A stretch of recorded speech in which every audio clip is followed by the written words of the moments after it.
Marcus Antonius was the son of the Marcus Antonius who was famous for mishandling the pirate menace on the island of Crete. His mother, Julia, was a third cousin of Caesar's. Following the death of his father, Antonius' mother remarried, and a man named Publius Cornelius Lentulus Sura became Marcus Antonius's stepfather. This Cornelius Lentulus served first as quaestor under the dictator Sulla in 81 BC, reaching the praetorship, and serving as the governor of Sicily by 75 BC, then obtaining the consulship in 71 BC. In 70 BC, when the consuls, Pompeius Magnus and Marcus Licinius Crassus, reinstated the defunct office of censor, as a prelude to restoring the office of tribunes of the plebs, Cornelius Lentulus was among those expelled from the Senate for immorality and extravagance. Believing himself to be the third of three Cornelii prophesied by the Sibyls to rule Rome, the first two being Lucius Cornelius Cinna and Lucius Cornelius Sulla, Cornelius Lentulus became a leading member of Catilina's conspiracy to take over Rome. After Catilina had escaped house arrest, and fled the city, Cornelius Lentulus quickly filled his shoes as the chief conspirator within Rome. It was he who approached the Gallic ambassador responsible for revealing the entire conspiracy to Cicero. And when the conspirators met at the Gallic ambassador's house to plan the assassination of Cicero, Cornelius Lentulus was among those arrested, and ultimately executed without trial. Because his stepfather had lived an extravagant lifestyle, himself involved in nefarious plots, Marcus Antonius, along with his younger brothers, Gaius and Lucius Antonius, had little adult supervision. Plutarch tells us that the three teenagers wandered the streets of Rome, consumed by drinking, gambling, and sexual exploits. After dark, Marcus Antonius would climb the roof belonging to the ex-consul, Gaius Scribonius Curio, sneaking into the house of his lover, the younger Curio. Enmeshed in Rome's street life, it did not take long for Antonius and his brothers to find themselves members of Clodius's gang of thugs. In response to the arrest and execution of their stepfather, it is likely that the three Antonii played some role in enforcing the slate of legislation Clodius used to drive Cicero into exile. With the business of revenge behind him, it was now time for the 25-year-old Marcus Antonius to focus on his military career. Antonius joined the staff of the ex-consul, Aulus Gabinius, who, through his benefactor, Pompeius Magnus, had secured the proconsulship of Syria. Because the Antonii were a plebeian family, Antonius served as chief of Gabinius's cavalry. While Antonius served under Aulus Gabinius in Syria, Aulus Gabinius was visited by Hyrcanus of Judea. Hyrcanus had been appointed high priest of Judea by Pompeius Magnus, who had adjudicate the dispute between Hyrcanus and his younger brother, Aristobulus, over Judea's throne. Pompeius had separated Judea's political and religious governance by naming Hyrcanus high priest, but assigning the administration of Judea to Antipater the Idumean. Aristobulus, along with his son Alexander, had been taken back to Rome to march in Pompeius's triumph. But Alexander escaped before Pompeius reached Rome. By 57 BC, Alexander, who was married to Hyrcanus's daughter, Alexandra Maccabeus, had raised approximately 10,000 legions and 1,500 cavalry, and, as his father had previously done, buttressed the military fortress of Alexandrium in another attempt to oust Hyrcanus, and take control of Judea. Aristobulus, who had been kept in Rome following Pompeius's triumph, also managed to escape, making his way back to Judea. With the fortified Alexandrium so close to Jerusalem, Hyrcanus journeyed to Syria to seek aid from the proconsul, Aulus Gabinius.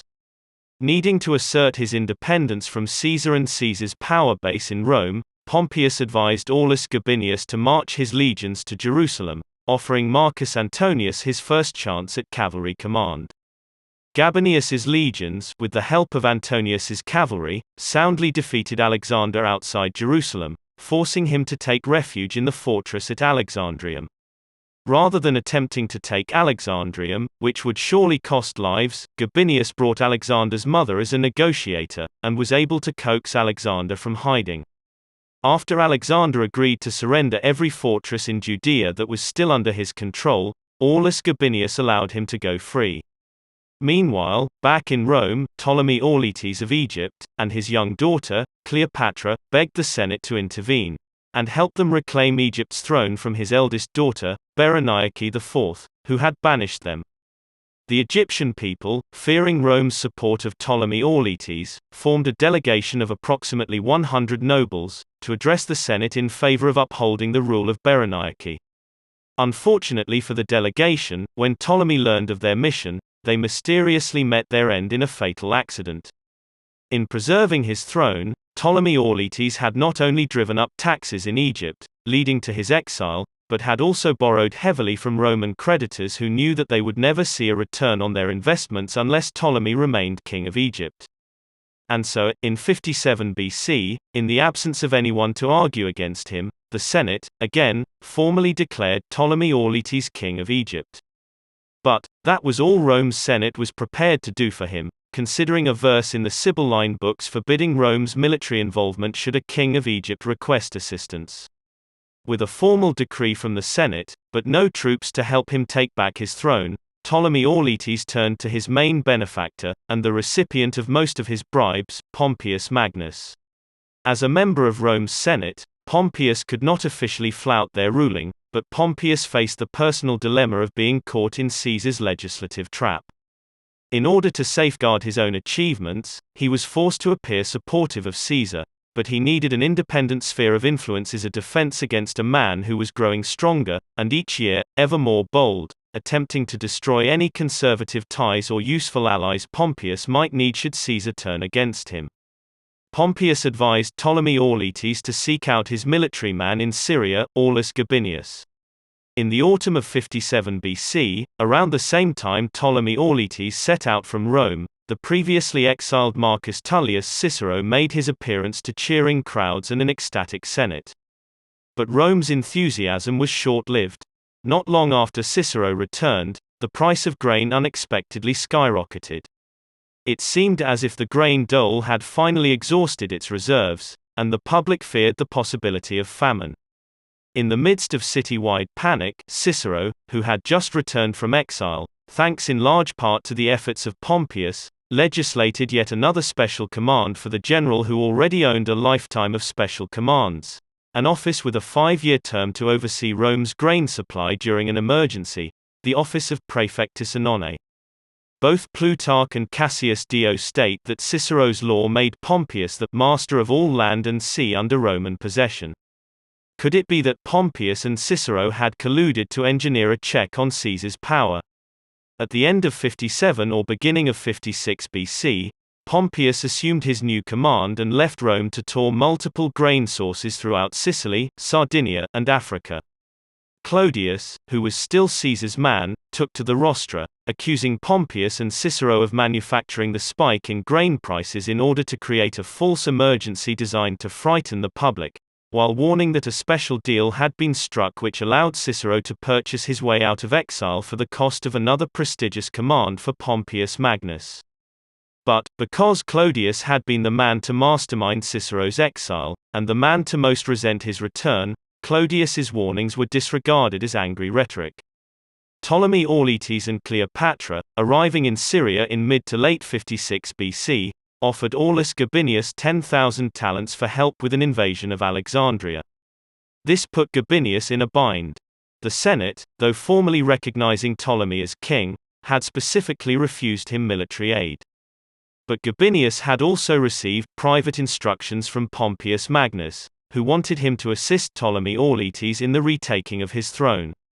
Should Aulus Gabinius obey the will of the Senate, or the man who had awarded him every office he'd ever attained? At the urging of the young Marcus Antonius who, we are told, met the 14-year-old Cleopatra at this time, Aulus Gabinius accepted the 10,000 talents, and marched his legions toward Egypt. In Alexandria, Berenike's palace guards, seeing the oncoming Roman legions, dropped their weapons and surrendered the palace without a fight.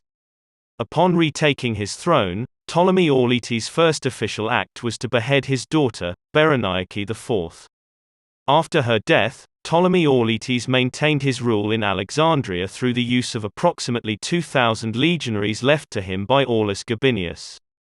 These legionaries, known to history as the Gabiniani, ensured that Ptolemy would have no further problems from the Alexandrians, and simultaneously gave Pompeius control of Ptolemy, as well as his grain-abundant kingdom. When Pompeius returned to Rome, after a delay which was blamed on a census conducted to ensure everyone was fed, there was suddenly an abundance of grain. Once again, Pompeius Magnus had saved the day.